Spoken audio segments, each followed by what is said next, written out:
Well, good morning, everyone. This is Dan O'Sullivan with your Bucks Island area fishing report for Saturday, July the 13th.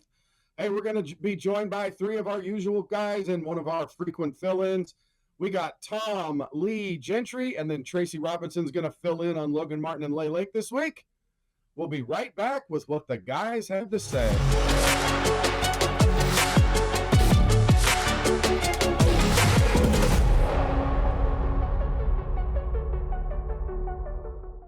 Hey, we're joined by a special in-studio guest today. We got Lee Pitts, the crappie king of Weiss Lake.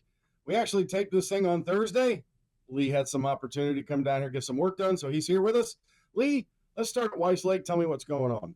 It's kind of the same old story right now. It's the heat of summer. We're still dealing with some of our water issues. It's a little bit low right now. We're about 6 inches low. And of course that, with a lot of the grass fishermen, it kind of, once that water pulls down, you can see those brown stalks. And that's what I tell everybody. If I can see the brown stems on those things, a lot of times those big fish pull them out. They just don't hold in there. You can still get a good early morning bite from about daylight, but once that sun starts topping over those treetops and it gets on that grass, you need to back on out and look for some wood cover. Gotcha. Okay. That's the bass bite. What kind of stuff? Top water in the morning early? Yeah, you're looking at, something, buzz bait. This time of year, I kind of like to drop down a little bit to a quarter. A spook out in front of that grass is pretty good. Still a little bit of frog action. You can get in there and some of the thicker stuff. And that's one of the keys that I look for is finding that thicker grass. And if you can get something maybe in a creek swing or it's got a little bit of a better drop off or something to it where those fish can just kind of roll in and out of it, that's what you're looking to try to key on. All right. And of course, a flipping bite would work in that situation, but then it's going to be offshore with jigs and big worms. All right. Crappie bite. Is there anything going on? A little bit, but once again, too, it's an early deal. These crappie are, I tell everybody, it's almost like they hate each other.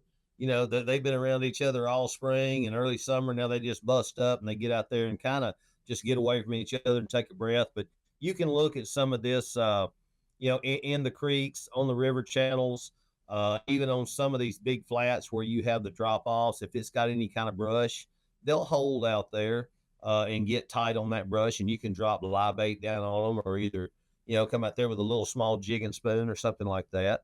But it's one of those things that once that sun gets up and it gets just straight up and down high, you might as well be out looking for something else. All right.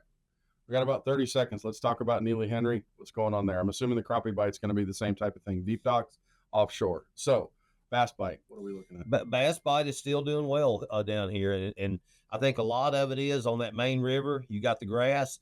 Neely's got some good thick grass. I mean, it's got some of that. And I try to look for the viney stuff is what I tell everybody. Once you can find that good thick grass with those vines in it, it gives them a little bit more shade. It helps them to kind of get under there. Even if it's not a foot deep, they still like to roll up in there, get in that shade, and they can just ambush prey without having to exert a lot of energy. Flipping bite's going to be good. Frog bite's going to be good. And, of course, you got bluff ends and stuff like that with jigs and drop shots and shaky heads. Lee, thanks, brother. We appreciate you stopping by today. All right, man. Thank you. I enjoyed it. Hey, we're joined by cool dude Tom with his shades on. He's outside today, folks. Tom, what's going on at Guntersville? Man, I tell you, Dano, we're still, it's still a little tough out there. Of course, I mean, it's dog days. It's hot. The fish are, they still got to eat. That metabolism's a little bit slower, but, and it's kind of slowed the fishing down. But at the same time, anytime fishing's better than being at work or any of that other good stuff. So, if you're out there, the thing that you got to remember is work for those 5 bites or how many, that you're going to, I don't think you can expect to go out and catch 100 fish or anything right now, unless you get across, upon some of those schooling fish. I think that that's easily done, but the bigger fish are really kind of hanging in those smaller pods. I find most of them off on either points, ledges with some grass, some kind of structure, something along those lines. But, just don't overlook the solid grass, especially on the edge of those flats where you get a little bit deeper water. I mean, there's still some fish out there. They're going to be there for the rest of their life, but they're going to eat It's just right now things are a little bit slower. You got to slow down a little bit and always try something different. Try a different bait. You're getting bit, you're not catching or hooking up. Just try something a little bit different color. Either speed it up, slow it down. But I mean, it's a tougher fishery right now for sure. Okay, it's Thursday. We're taping this on a Thursday because we got a special thing going on tonight. We're doing a Bucks Island live. This evening we're gonna try our hand at a night one. What is the night bite like right now? I know you've dabbled a little bit. Yeah, I've been going. It's not been real fast, and we're gonna have a kind of a strange moon tonight, so things, I don't know. I think we'll catch fish certainly, but it's definitely going to be a little bit slower. But it's the big when you get those bright moon nights, those are when you really get some good action. And it's just like fishing in the daytime. If you run across those fish, you can come back just about any time during the night and catch them. It's just been a matter of finding those larger pods of fish. I think that's kind of been the deal. But I like to get out a little bit before dark, kind of move around a little bit, see what I can find on the graph, and then go play with them after dark. But I really don't change up my tactics too much. I probably break all the rules of night fishing, but I think we'll have fun. I think you'll enjoy it for sure. Oh, I love night fishing. It can be a lot of fun. Of course, it can be exhausting, but that's okay. But we're going to do it for a couple hours, see what we can try our hand at. Tom, as always, brother, we appreciate everything, all the info you share with our viewers. We'll talk to you again next week, my friend. Sounds good, guys. Hey, y'all come out and join us. I think it'll be a good time. Maybe we'll learn something together. Hey, we got our boy Gentry Gordy down there in the lower Alabama area. He's going to talk a little bit of fishing in the area. Gentry, Lake Martin's got to be crazy this time of the year, doesn't it? Yeah, no, it is. It's always like that. But I did unlock a little secret. Well, it's not a secret. I don't know why I haven't thought to do it. I've done it before. So early in the morning, later in the afternoon, Martin has got so many cuts, just small. They might go in 50 yards or 100 yards. Most people go up there in the wintertime and you see all the blowdowns in the back and you think, man, that'd be good when the water's up. But when the water's up, most people don't fish up, a lot of people because of the pleasure boaters. But man, I found out that a frog back there in them blowdowns late in the afternoon, early in the morning, some big largemouth I found up there. No, that's fun. Yeah. What's the best one you've caught? I think I weighed a 467. I'm just curious how big he was, and he was laid up there in about 2 foot of water. Insane. No, that's fun. Of course, you can always get them on those brush piles and stuff like that too, correct? Oh yeah. That's a lot of that, this time of the year we talk about the ball and chain, and it's pretty much the same stuff. Just a little bit of something I wanted to throw at everybody that, we hadn't talked about. Cool. All right. Jordan Lake. A little bit more current that goes through the lake, some grass still there. What are you seeing out of Jordan? Not much has changed, Dano, but I have realized it's like the fish have got used to this hot weather. I've found some pretty good fish real shallow. In a foot of water. I saw a few mayflies on Jordan. I know that sounds crazy. But I never saw the big swarms of it unless they were there when I wasn't. I did see a few. I also found some brim beds in about 10 foot of water.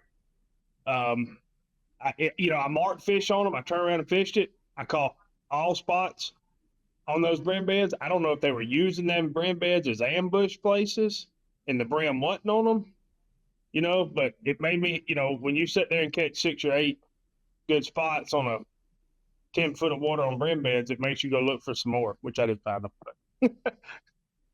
Well, it could be because you remember when Ish Monroe won the Okeechobee tournament back in 2011, he was flipping tilapia beds because they were a foot deeper than everything else in the water around him. So he had reed and then the tilapia beds there. So it could be that. Gentry, brother, we appreciate everything, man. We'll talk to you again soon. 10-4, guys. Appreciate it. Heat of the summer. Everybody's out there having fun, but I know Tracy Robinson's got a bead on what those fish at Logan Martin and Lay Lake are doing. Tracy, what's going on Logan Martin? Logan Martin, the hot summer. That's the main thing right now. Pretty good bites still in the mornings. It's no trouble to get bites in the morning. The seawalls for Logan Martin to me is one of the best seawall lakes there is. So you can pick, kind of pick your area from one end to the other. I kind of stay from Riverside down to the dam, but you can get on those seawalls about in any area of that part of the lake with your spooks or she dogs, buzzbaits, and you're going to get bit. Hard to say that one wall is better than the other as far as size, because one day is small and one day it's better ones on the same wall. So, but just get on those walls, you'll get bit. Once that sun, probably 9 o'clock, kind of on all the lakes right now, probably. Once that pops out, it's pretty tough fishing down there. Those brush piles, 10 to 15 foot, seem to be holding the best fish. I'm throwing the smaller finesse type jigs and plastics in those, getting bit a little bit. And you can always get bit on Coosa River on the shallow docks. I haven't done that much lately, but I feel confident I can get up there on those shallow docks and probably still get bit on some jigs and plastics as well. So that's kind of been the deal for Logan. I've seen a lot of night tournaments going on. I'm not sure the weights on Logan, but at Lay, I started paying a little bit more attention to those night tournaments at Lay because they were weighing in 20 plus pounds, 25, 26 pounds. I saw some 8.5s last week in the afternoon night tournament over there. So they've been catching some giants. I'm scared to even go down there and sign up on those Friday night tournaments at Lay just for the embarrassment that I'd have to walk away with from the size they're catching down there. But anyway, that was kind of Logan. Lay, frogs still a little bit in the morning. A lot more grass on Logan, a lot more ability for the fish to hide in the grass at Logan. So you can get bit on the frogs and swim jigs still a little bit more at Logan on those water willows in the mornings. Once it gets hot, same thing at Logan. Those deeper brush piles are holding the fish.